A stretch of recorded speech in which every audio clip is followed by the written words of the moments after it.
জাতীয় ঐক্যমত্য কমিশনের বৈঠকে আওয়ামী লীগ নিষিদ্ধের আহ্বান জানিয়েছেন বলে জানালেন বৈষম্য বিরোধী ছাত্র আন্দোলনের আহ্বায়ক হাসনাত আব্দুল্লাহ।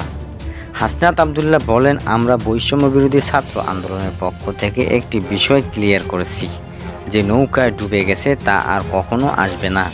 আওয়ামী লীগ পরবর্তী বাংলাদেশের অপ্রাসঙ্গিক। আমরা সরকারের প্রতি আহ্বান জানিয়েছি যেন আইনি প্রক্রিয়ার মাধ্যমে আওয়ামী লীগকে নিষিদ্ধ করা হয়। তিনি বলেন, আওয়ামী লীগ নিষিদ্ধ করার প্রথম ধাপ হিসেবে আমাদের নিবন্ধন বাতিলের প্রস্তাব দিয়েছি। বৈষম্য বিরোধী ছাত্র আন্দোলনের আহ্বায়ক বলেন, আওয়ামী লীগকে যে অপসারণের ধারা বজায় রেখেছিল তা আমরা আর চাই না।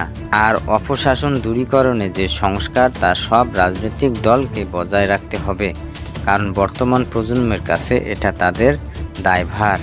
এর আগে আজ বিকেলে ৩টার পর রাজধানীর ফরেন সার্ভিস একাডেমিতে রাজনৈতিক দলের প্রতিনিধিদের সঙ্গে জাতীয় ঐক্যমত্য কমিশনের সংলাপ শুরু হয়।